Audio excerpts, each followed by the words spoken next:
Hello everyone and welcome to my channel. So today I'll try to answer all the questions you may have about this Hitch rack I reviewed just recently.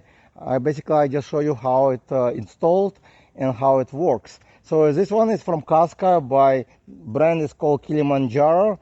It's a foldable like this, so it's very small when you need to remove it and store it. Also it comes with a rolling like wheels, which easy to port it if you need to pull it to the garage or anywhere to remove it. So it's pretty light as well. Its weight, I'm not sure how much, but it's very light compared to some other ones because it's aluminum. But you guys have a lot of questions which I will try to answer. Also I will compare different sizes of the bicycle, like from this 26x4 to cargo bike, foldable bike. So we're gonna try different bicycle to see the sizes, so you can know by the end of this video if this bike rack will be fit your car, and also if your bicycle will fit to this rack. And if you want to buy this one or some other one, which gonna be in the link in description. I did review some other bicycle rack which is more heavy duty, so you might want to check link in description as well. So first I'm gonna start with this piece. It's for license plate attached to the rack, so you can attach the license plate to it while you're riding with a rack attached. And this piece I didn't attach it actually, so this is for license plate.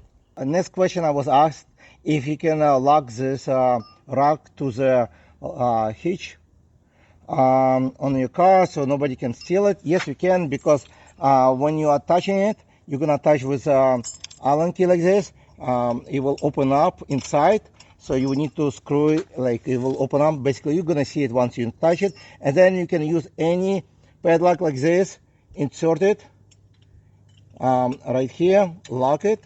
Okay, so nobody can remove it because it will block the way to unscrew it. Okay, so any padlock should work just fine. It's pretty big hole, so you can buy very nice lock.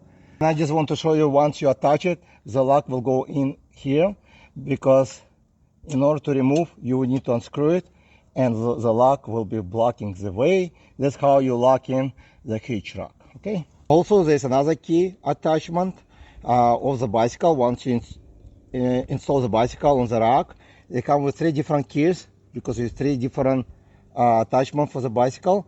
And key right here inserted, so nobody can turn it on to remove the bicycle. And I'll show you, it's very simple to remove this one.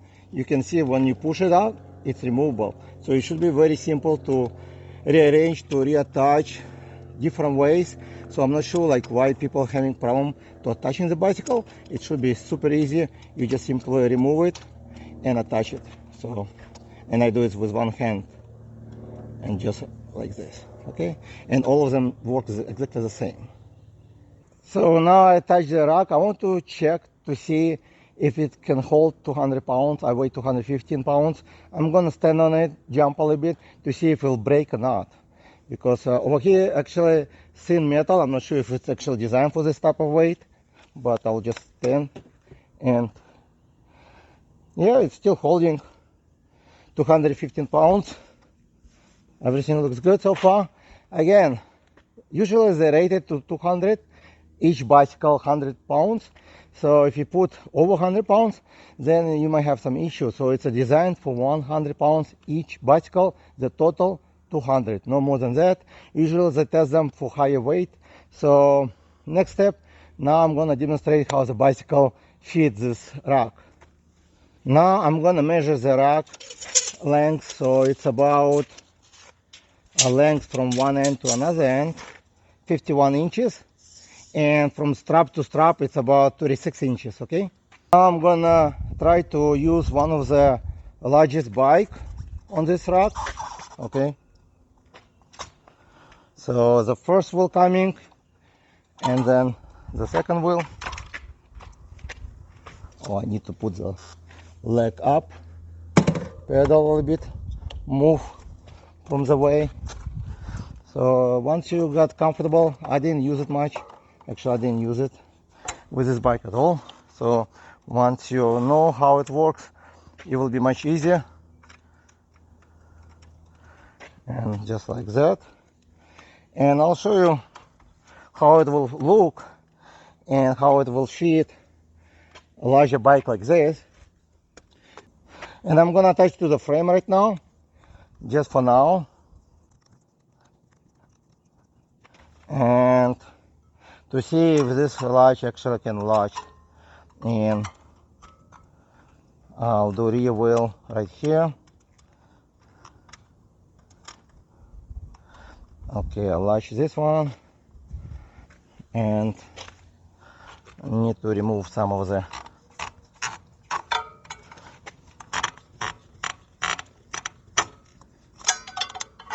so over here you got two. So this one is latch right here. Second one, I'll latch over here.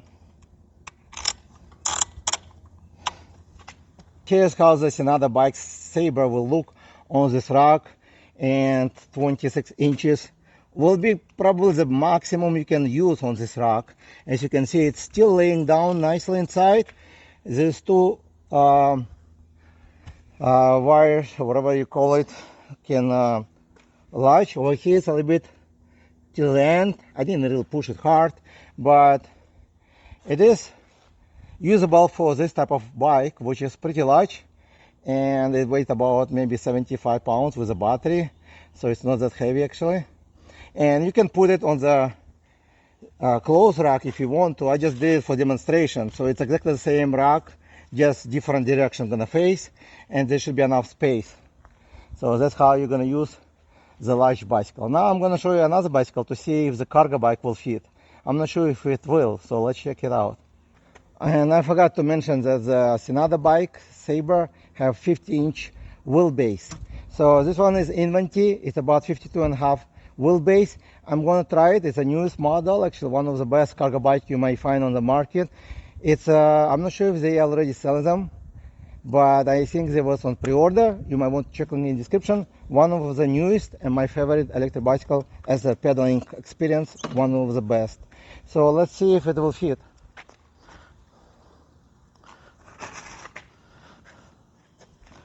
Okay, so this one is much longer. Okay, so I put first wheel, and then I need to turn the pedals a little bit like this. Basically it will take some time to learn. And the wheels over here, 20 by 3.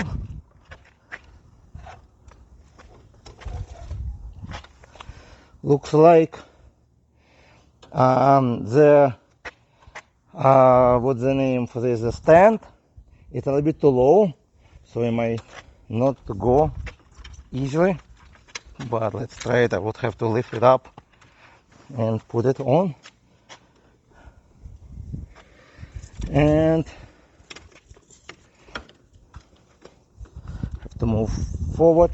So the first things I will do, I'll attach it probably to the frame. Okay, I'm holding the brake while attaching to the frame, and it's a great actually rack for the step through because you don't need extra tool, no extra parts. Some racks require extra to buy stuff, so I will attach it to this frame. Actually, it's okay. Now let's see if I can attach over here, and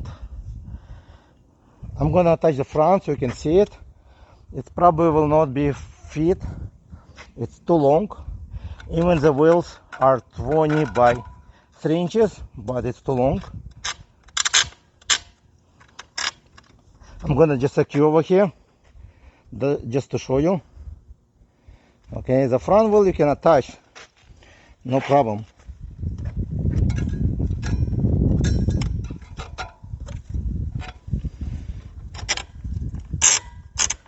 Okay, and here's how the rear wheel will look.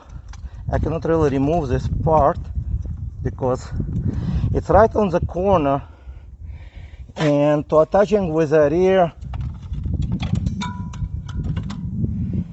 let's see if I can do that. Actually, maybe I will be able. I know it's too short. Okay, it's too short. Even you move, and it's right not even in the wheelbase, so it's right here. So I don't think it would be safe to transport this type of bike. Maybe if I bring this one to the other way, maybe it will fit. Also, because it's too low, it would a little bit harder to put on, but again, if I remove it, it's hard to even to remove it. So I think 52 inches will not be safe. The maximum, I would say 50 inches wheelbase for all the bicycles. If you have a bicycle which is 20 by 4 or 26 by 4 inches wide and under 50-inch wheel diameter, the wheel diameter, you measure it from the center of the wheel on the base from both sides. That's how you know it. So I plan today to make 20 bicycle tested, but decide to do only 2 because you don't really need many. We already figured out that anything more than 50 inches will not be good fit. Even the size of the wheel smaller, still this one is hanging, as you can see. I'm gonna remove the bicycle and answer the last question before I will finish this video. And now we know that any bicycle over 15-inch wheelbase will not fit. So now I'm gonna answer the last questions. So I'm gonna put it back up. Over here, small rubber latch will keep it in place like this. You can basically just open up, lean it forward as I showed you before. That's the only thing you can do. But I'll show you that you cannot really tie it up closer. So I'll show you the distance as well. But you cannot really bring it up to remove the distance of the car because I cannot park it in my garage. It's too long now. And this bar will basically not really tiled, so there's no way to move it closer as some other rack able to do that. So this one, it's a great bicycle for someone under 50 inches base. Also, if you're not planning to park in garage, otherwise you will not be able to park in garage. Most garage will be too short. And it's very hot today, so as you can see, the sun is right up me. It's over 100 degrees. That's why I decided to only show you 2 bicycles, which will be more than enough, I guess, to figure out if this rack will be good for you. Thank you guys for watching, and if you have any questions, comment below. I would not really rely on this strap. It's a plastic one, easy to break, so I would use extra straps probably. You can buy them on Amazon or anywhere on Home Depot, just additional protection. And it can be locked from 2 ways as well. And it's a nice light rack, but again, if it's too short for you, check link in description for a few other rack available. Thank you for watching, and I'll see you in the next video. Bye.